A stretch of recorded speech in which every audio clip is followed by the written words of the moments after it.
Hello বন্ধুগণ, স্বাগত আমার ইউটিউব চ্যানেল আই লাভ কোডিংয়ে। আমি টর্নেডো রায় আছি আপনাদের সাথে। বন্ধুগণ, আমরা আজকে থেকে নতুন সিরিজ শুরু করব, সেটা হচ্ছে পিএসপি, অর্থাৎ আমরা ব্যাক এন্ডে চলে গিয়েছি। আমরা ফ্রন্ট এন্ডে শিখেছি এইচটিএমএল এবং সিএসএস এর ব্যবহার। পরবর্তীতে ফ্রন্ট এন্ডের জন্য আমাদের আরও কিছু ল্যাঙ্গুয়েজ দরকার, যেমন হচ্ছে jQuery প্লাগইন, যেটা হচ্ছে জাভাস্ক্রিপ্টের একটা ফ্রেমওয়ার্ক। এছাড়াও বুটস্ট্র্যাপ থাকতে পারে। এখন এইগুলো না করে আমরা সরাসরি পিএসপিতে আসার কারণ, ওগুলো ছাড়াও আমরা ওয়েবসাইট তৈরি করতে পারবো এবং পিএসপি হচ্ছে সরাসরি ব্যাকএন্ড। সুতরাং আমরা দেখব যে কীভাবে আমরা পিএসপির মাধ্যমে ওয়েবসাইট তৈরি করতে পারি, এবং ফ্রন্ট এন্ড প্লাস ব্যাকএন্ড হচ্ছে ফুল স্ট্যাক ডেভেলপমেন্ট।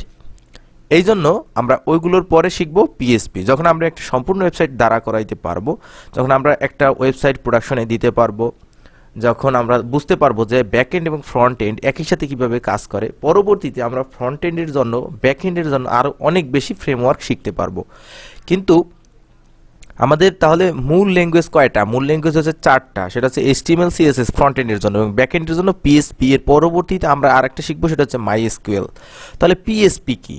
মাইএসকিউএল হচ্ছে ডেটাবেস। ডেটাবেস আমি একটু পরে বুঝাবো, যদিও আগে আমি বুঝাইছি। তারপর আমরা দেখব যে পিএসপির পূর্ণ ফর্ম হচ্ছে হাইপারটেক্সট প্রি প্রসেসর। এর আগে ছিল পার্সোনাল হোম পেজ, এটাও ছিল পিএসপির ফুল মিনিং।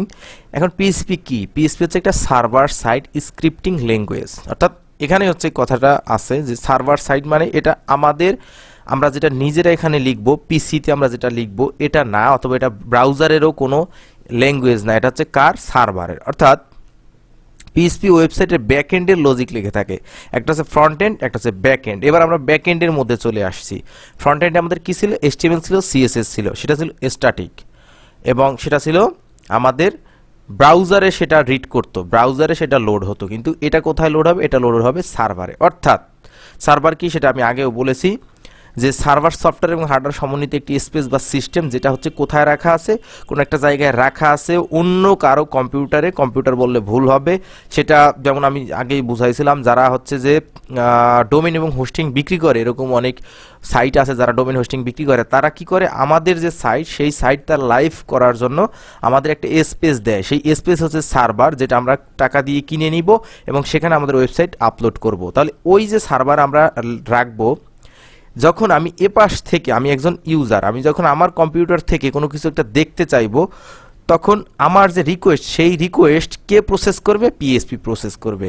যখন আমি কোনো কিছু লিখব, যখন আমি এখানে যদি গুগলে সার্চ করি যে রোহিত শর্মা, ভালোভাবে দেখতে পাবেন যে এই যে ইউআরএল, এই ইউআরএল এর মাধ্যমে রিকোয়েস্ট কোথায় পাঠানো হয়েছে? google.com এ পাঠানো হয়েছে, www.google.com।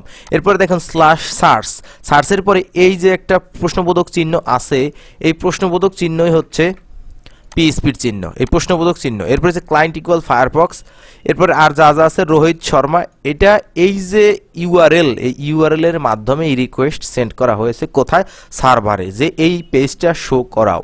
তাহলে এই কাজটা কে করলো? এই কাজটা পিএসপি করলো। এখন কি কোশ্চেন দাঁড়ায় যে শুধুই কি পিএসপি এই কাজ করতে পারে? না, পিএসপি ছাড়াও আরও কিছু ল্যাঙ্গুয়েজ এই কাজ করতে পারে। তাহলে পিএসপি আমাদের কি করে দিল? আমরা এতদিন পর্যন্ত আমাদের যে ওয়েবসাইট ছিল, সেটা ছিল স্ট্যাটিক। এর কারণ কি? সেটা আমাদের শুধু আমাদের নিজেদের পিসিতে থাকতো, অথবা আমরা যদি আপলোড করতাম, সেখানে এরকম কোনো কিছু ছিল না যেটা আমাদের কোনো কিছু বলে দিতে পারবে। যেমন হচ্ছে যে ওই স্ট্যাটিক যে সাইট আছে, সেই সাইটের জন্য আমাদের কোনো কিছু পরিবর্তন করার কোনো দরকার পড়ে না। স্ট্যাটিক সাইট শুধুমাত্র একটা সাইট, যেমন আমি আমার সাইটটা দেখাই, আমি যেমন আমার একটা সাইট এখানে আপলোড করা আছে শুধুমাত্র দেখানোর জন্য, আর কিছুই না।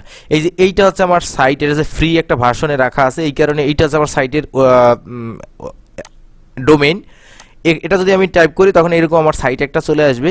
এই যে সাইটটা রাখা আছে, এখানে কোনো কিছুই নাই, মানে এই যে যা দেখা যাচ্ছে এটা যে সম্পূর্ণ স্ট্যাটিক, এখানে পিএসপি এবং মাইসিকিউএল ব্যবহার করা হয় নাই। এই কারণে এটা হচ্ছে স্ট্যাটিক ওয়েবসাইট। এখানে আমাদের পিএসপির কোনো দরকার পড়ে নাই, কারণ এর মাধ্যমে ইউজার শুধুমাত্র এই পেজটা দেখতে পারবে, অন্য কোনো কিছুই করতে পারবে না। এখানে কন্ট্যাক্ট মি যে অপশনটা লেখা আছে, যে এখানে যদি ক্লিক করা হয়, এখানে কোনো অপশন নাই যার মাধ্যমে এই আমার সাথে কন্ট্যাক্ট করা যেতে পারে, কারণ এটা হচ্ছে একটি স্ট্যাটিক ওয়েবসাইট। এখানে হচ্ছে শুধু এইচটিএমএল এবং সিএসএস আছে। তাহলে পিএসপি আমাদের সেই কাজটা করে দেয়। পিএসপি কি করে? ব্যাকএন্ডের লজিক লিখে থাকে, পিএসপি ব্যাকএন্ডের লজিক লিখে থাকে, এবং সার্ভার এটা বোঝানো হয়েছে। এবার কোশ্চেন আসে যে পিএসপি কেন শিখতে হবে? পিএসপি শিখতে হবে, প্রথম অ্যান্সার হচ্ছে আপনি যদি ফুল স্ট্যাক ডেভেলপার হতে চান, অর্থাৎ আপনি ফ্রন্ট এন্ডের কাজ করবেন, অর্থাৎ ডিজাইন এর কাজ করবেন, স্ট্রাকচারের কাজ করবেন, এবং একই সাথে আপনি যদি ব্যাক এন্ডের লজিক লিখতে চান, ডেটাবেজের কাজ করতে চান, তাহলে আপনার পিএসপি শিখতে হবে।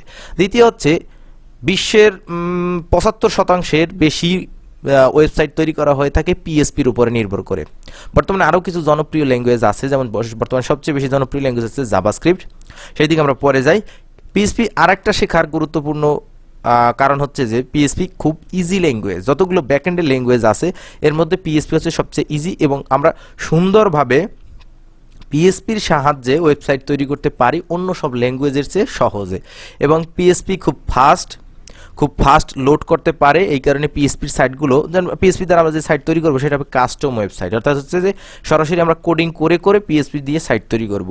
এই কারণে পিএসপি সাইট লোড হতে সময় কম লাগে। যেমন যদি কেউ ওয়ার্ডপ্রেসের মাধ্যমে সাইট তৈরি করে, ওয়ার্ডপ্রেস সেটাও পিএসপির একটা ফ্রেমওয়ার্ক, তারপরও সেটার মাধ্যমে যদি কেউ সাইট তৈরি করে সেই সাইট লোড হতে সময় বেশি লাগে। পিএসপির সাইট বেশি সিকিউর, অর্থাৎ বেশি নিরাপদ।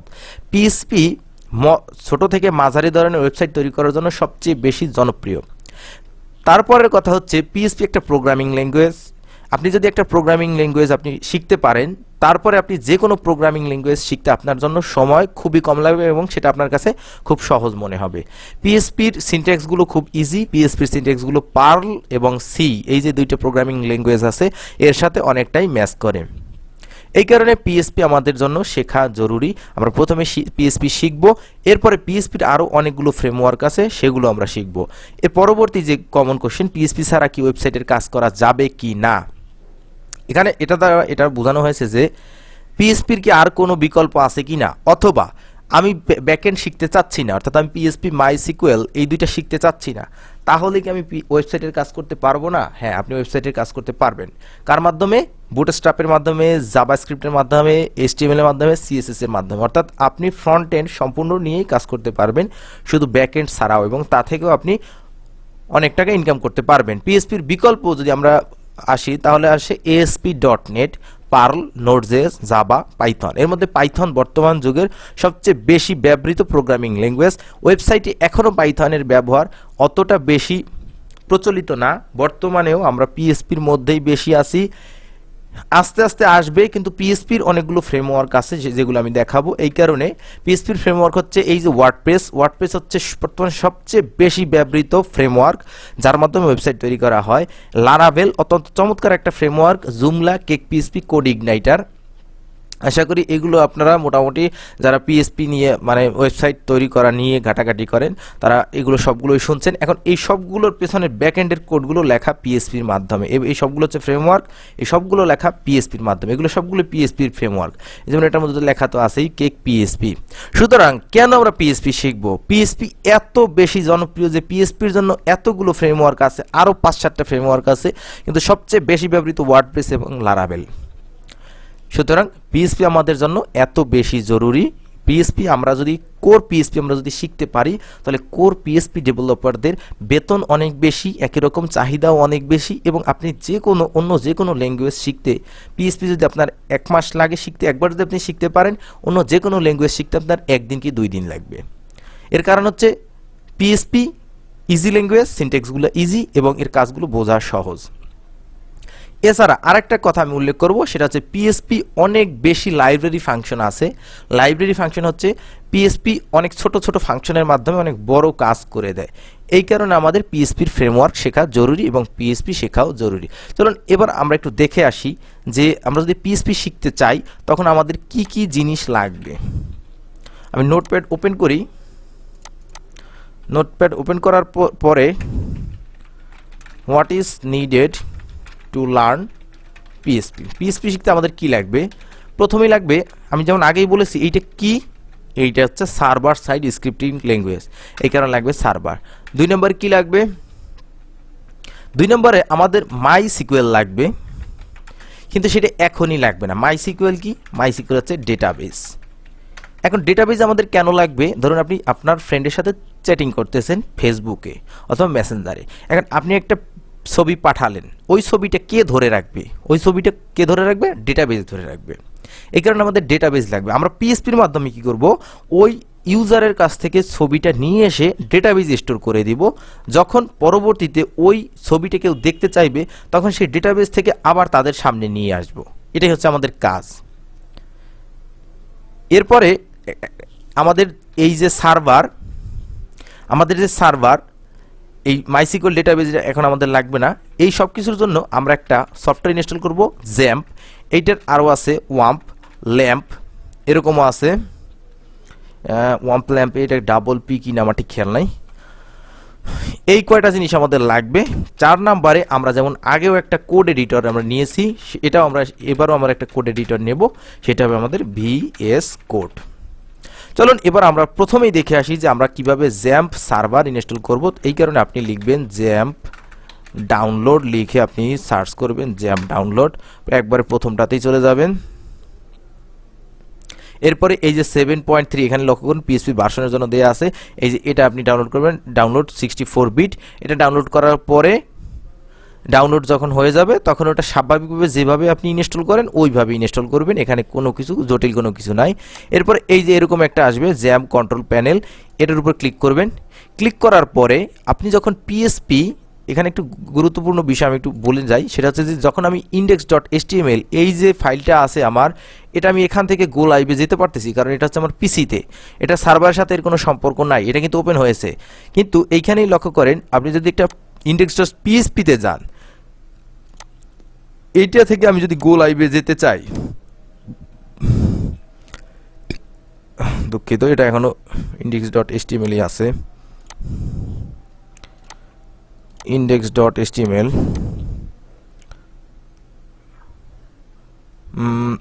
আচ্ছা, এটা এই HTML গুলো শো করতেছে, HTML গুলো শো করতেছে, সরাসরি PHP শো করতেছে না। আচ্ছা, ডেটাবেজ এটা আমি ওপেন করি, এই একই জিনিস শো করতেছে, কারণ হচ্ছে ওইটা ওখানে আটকে আছে। আচ্ছা, ওই দিকে আমি না যাই, হ্যাঁ আমি দেখাবো, ওটাও দেখাবো, পরবর্তীতে দেখাবো। এখানে আমি যেটা বলতে চাচ্ছিলাম যে এটা হচ্ছে আমার একটা পিএসপি ফাইল। এই পিএসপি ফাইল, এই ফাইল সরাসরি এখান থেকে আমরা গো লাইভে যেতে পারবো না। এর জন্য আমার যেটা লাগবে সেটা হচ্ছে আমার এই সার্ভার। এই কারণে আমরা জ্যাম্প ইনস্টল করব। জ্যাম্প ইনস্টল করার কারণ হচ্ছে যে এখানে তো আপনার কাছে সার্ভার নাই, আপনার কাছে ডোমেন হোস্টিং নাই। এই কারণে আমরা এই জ্যাম্প যখন ইনস্টল করব তখন এই জ্যাম্প আমাদের অ্যাপ আছে, এটাই হচ্ছে আমাদের সার্ভারের নাম। এটাকে আমরা স্টার্ট করব এবং মাইসিকিউএল, এটা হচ্ছে আমাদের ডেটাবেজ, এই ডেটাবেজ আমরা স্টার্ট করব। প্রথমে আপনি যদি ডেটাবেজ স্টার্ট না করেন কোনো সমস্যা নাই, প্রথমে আমরা নাই করলাম, এরপর আপনি এটাকে কেটে দেন, তাতেও সমস্যা নাই। কিন্তু কথা হচ্ছে যে আপনার ওই জ্যাম্প সার্ভার লাগবেই। এরপর আমরা কি করব, এরপরে আমরা একটা দেখাই, আমি আজকের মতো এখানে শেষ করব। এই যে যেমন db.php, এখানে প্রথমে কি লেখা আছে এটার দরকার নাই, আমি একবার একটা নতুন একটা ফাইল তৈরি করব, সেটা হচ্ছে আমি বলবো যে ফাস্ট lecture.php। আগে যেমন HTML ফাইল ছিল HTML, CSS ফাইল ছিল CSS, একই রকম এখন কি আসবে .php। PHP স্ট্রিং মানে PHP কিভাবে শুরু হয়, এইভাবে শুরু হয়। এটা হচ্ছে PHPর স্টার্টিং ট্যাগ এবং এটা হচ্ছে PHPর এন্ডিং ট্যাগ। খেয়াল রাখতে হবে, HTML ছিল HTML, CSS এ কোনো কিছু ছিল না, কিন্তু PHP লেখার সময় আমাদের এই ট্যাগ দিতে হবে। এরপরে আমি হ্যালো জানাতে চাচ্ছি, আমি এভাবে হ্যালো জানাবো, ইকো হ্যালো। এবার এই যে এটা আছে, দেখেন এখানে আমি কি করব, কপি পাথ, লক্ষ্য করেন কপি পাথ আমি করলাম, ব্রাউজারে যাব, ব্রাউজারে গিয়ে এটা পেস্ট করব। পেস্ট করার পরে এই ব্লক সাইটের আগে পর্যন্ত আর দরকার নাই, আমি আবার এটা ভালোভাবে দেখাবো যে এই হ্যালো কিন্তু লেখা এখানে চলে আসলো। অর্থাৎ আমার এখানে ওয়েবসাইটের মানে ওইটার কী হবে, ওটাকে আমি কীভাবে পাবো, প্রথমে লিখতে হবে আপনার লোকাল হোস্ট লেখার পরে এখানে লক্ষ্য করুন আপনি কোথায় যাবেন, প্রথমে আপনি যাবেন, যেমন আমার যে জ্যাম্প আছে, এই যে জ্যাম্প যদি আমি খুঁজি, এই জ্যাম্প কোনো একটা জায়গায় আমার ইনস্টল করা থাকবে, যেমন আমার ইনস্টল করা আছে ডেস্কটপে, এই ডেস্কটপের মধ্যে আমি ঢুকবো। ঢোকার পরে আমি যাব পিএসপিতে যাওয়ার পরে এইখানে আমার এই যে জ্যাম্প ইনস্টল করা আছে, তাহলে এটার মধ্যে আমি যাওয়ার পর আপনার htdocs খুঁজে বের করতে হবে। আপনার পিসিতে যে জায়গায় জ্যাম্প ইনস্টল করা থাকবে, কোন একটা জায়গায় জ্যাম্প ইনস্টল করা থাকবে, সেখানে htdocs খুঁজে বের করতে হবে। এরপর আপনি সেখানে একটা নতুন ফোল্ডার ক্রিয়েট করবেন। সেই ফোল্ডারের নাম আপনি আপনার মতো করে দিবেন। যেমন আমি দিলাম পিএসপি ওয়েবসাইট আমি দিলাম। এই পিএসপি ওয়েবসাইটের পরে আমি এখানে দেখাচ্ছি যে কীভাবে আপনি ওপেন করবেন। এইখানে আমি নিউতে যাওয়ার পর একটা এখানে ফোল্ডার না দুঃখিত, এইখানে আমি নিউ একটা টেক্সট ডকুমেন্ট আমি তৈরি করব। সেটা হচ্ছে index.php, সেম আগের মতো, সব কিছু আগের মতো, index.php। এইবার আমি কোথায় যাব? এই পিএসপি ওয়েবসাইটে যাব। এই যে ফোল্ডারটা আছে এটাকে আমি এইরকম টেনে নিয়ে এখানে ছেড়ে দিব। আমি ছেড়ে দিলাম। এবার পিএসপি ওয়েবসাইটের মধ্যে আমরা চলে আসলাম। এবার এটার মধ্যে আমার একটা পিএসপি ফাইল আছে, ওই একই কাজ আমি এখানে আবার করব। ইকো আমি কি করব? হ্যালো। তখন এই যে এইটা দেখেন আবার কিভাবে আমি নিব, এইটা আমি কিভাবে যাব এখানে, এই পুরোটা আমি কেটে দিই আমি দেখাচ্ছি। প্রথমে আমি কি লিখব? লোকাল হোস্টের পরে আপনার ওয়েবসাইটের নাম আমি কি বলছিলাম? পিএসপি ওয়েবসাইটের পরে আপনার ফাইলের নাম index.php। হ্যালো চলে আসলো। এইভাবে আমরা এই জ্যাম্প ইনস্টল করব এবং জ্যাম্প ইনস্টল করার পরে আমরা পিএসপির কোডগুলো লিখতে পারবো। পিএসপির কোড এই যেমন আমি এখানে এটাকে যদি আমি এই যে এইখানে বলে দেওয়া আছে যে পিএসপি গো লাইভে যদি আমি ক্লিক করি, তখন এটা কিছুই দেখাচ্ছে না, index.php দেখাচ্ছে এবং এইটা ডাউনলোড হচ্ছে এখানে। কারণ হচ্ছে index.php এখান থেকে তো ওরা মানে এটা তো ব্রাউজারের ল্যাঙ্গুয়েজ না, এটা হচ্ছে কার ল্যাঙ্গুয়েজ? সার্ভারের ল্যাঙ্গুয়েজ। এই কারণে আমার একটা সার্ভার লাগবে। আর ওই জ্যাম্প যে আমার ইনস্টল আছে, এই যে জ্যাম্প, এটা যদি আমি ক্লিক করি তখন এটা দেখেন স্টপ, মানে এটা হচ্ছে স্টার্ট করা আছে। এই জ্যাম্পের কারণেই আমরা এইখানে আমাদের পিএসপি রান করতে পারতেছি। এই কারণে আমরা প্রথমে লিখি লোকাল হোস্ট, মানে এই পিএসপি এই আমার পিসি এটাকে একটা হোস্ট তৈরি করা হয়েছে। এরপর আপনার ফোল্ডারের নাম, এরপর হচ্ছে আপনার ফাইলের নাম, এইভাবে করে করতে হবে। সুতরাং এইখানে আপনার ওই জ্যাম্প আপনি যে জায়গায় ইনস্টল করেন না কেন, জ্যাম্প আপনি যে কোনো একটা জায়গায় ইনস্টল করবেন, করার পর আপনি কোথায় যেতে হবে? যেমন আমরা এই সব কেটে দিলাম, কেটে দেওয়ার পরে আমি ফোল্ডারে গেলাম, দেওয়ার পরে আমি জানি যে আমার কোথায় ইনস্টল করা? ডেস্কটপ ইনস্টল করা। এরপরে আমার এই পিএসপির ভিতরে ইনস্টল করা। সুতরাং এইটার মধ্যে আমি এই যে htdocs খুঁজবো। htdocs খোঁজার পরে এই ফোল্ডারের মধ্যে আপনি যা করবেন সেটাই আপনি ওপেন করতে পারবেন। অবশ্যই htdocs এর মধ্যেই করতে হবে, অন্য কোথাও যদি আপনি ওই ফোল্ডার তৈরি করেন তাতে কিন্তু কাজ হবে না। কেন কাজ হবে না? কারণ htdocs এর মধ্যে যদি আপনি না করেন তাহলে লোকাল হোস্ট খুঁজে পাবে না যে আপনার ওই ওয়েবসাইট কোথায় আছে। আশা করি ভিডিও আপনাদের ভালো লেগেছে। ভালো লেগে থাকলে অবশ্যই সাবস্ক্রাইব করবেন, বন্ধুদের সাথে শেয়ার করবেন। এই তো, ধন্যবাদ।